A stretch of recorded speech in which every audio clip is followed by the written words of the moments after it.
that I realized this guy is 3 years younger than me, and he's from my neighborhood. I don't know why Brother Rigiji claims Muturi for his own kinsmanship. Because if you listen to JB speak Kikamba, he speaks without an accent. Even the way he pronounced my name before I came here, that's not the normal way you pronounce my name, because he is fluent. And then his home is near Ishara. From Kanyambora, where Lenny and him come from, to Sekuru is actually just less than maybe 30 kilometers.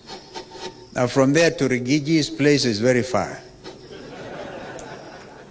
So we share in, but I heard Rigiji make some very interesting distinction, that him is a brother and I'm a cousin.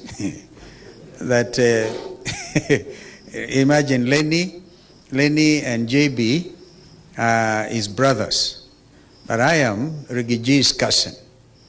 But we all felt that anybody who is feeling the weight of misrule, over taxation, is actually a cousin.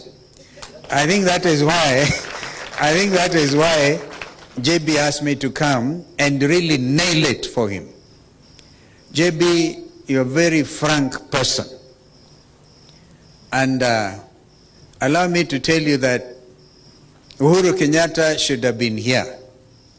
But as you asked me to mention that he will not make it, I remember when we are reviewing the possibility of coming tonight, you told me you suspect if Uhuru Kenyatta had read the book completely, he may not have signed the foreword. But I think he did. And he makes some wonderful remarks about who you are. When I saw Fred Matiang'i, I asked him, have you read the book? Because, ladies and gentlemen, I'm actually now marketing this book for you. My brother, my younger brother, JB, as we call you. Because out there, we are here launching a book written by a stickler, not only for the rule of law, but one who believes in the separation of powers. He has lived, he has served in both the executive, the legislature, and the judiciary.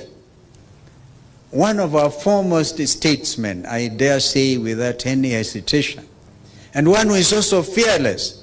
Even as we sat there with JB, I told him, do you remember this friend who is running out of the country, is all over the place, and is trying to tell JB and I to mention that somebody at the very high level is already received a $10 million bribe to bring in rice from Pakistan or wherever.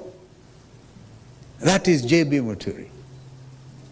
And so I feel truly honored to associate myself with you, and also a party leader of Democratic Party. The founding Kiongozi, as you all know, was a gentleman I was privileged to serve under as his vice president. Not that he appointed me, but I negotiated. No, I learned a lesson in life. And it's somebody, when we went, a lot of you may not know, I was also a deputy speaker one time, between the years 1989 to 1992.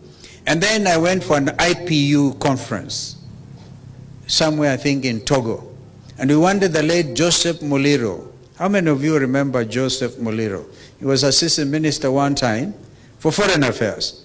And we wanted him to join the 9-member committee of parliamentarians from all over the world dealing with matters to do with climate change.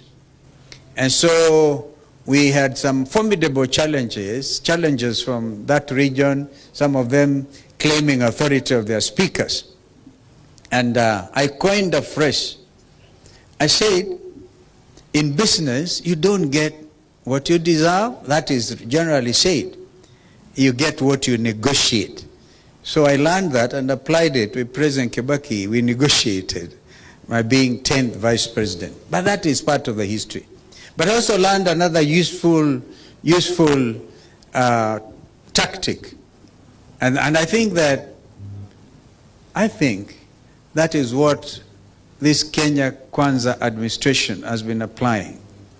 And that was that in order to get Joe Muliro appointed as a member of the IPU Committee of Parliamentarians on Climate Change, we realized that our competitors had no time for us, and so they didn't care about the qualities, the qualifications of Joe Muliro. So I said, as the leader of delegation, because as Deputy Speaker, we'll apply the following formulation. If you cannot really dazzle them with brilliance, then baffle them with bullshit. There's a lot of bullshitting around. And because that is what really is holding this country at ransom. And it's all written and elaborated under this wonderful, wonderful work of art, as Rigiji put it. First of all, JB is summoned by J. Muturi. Uhuru wants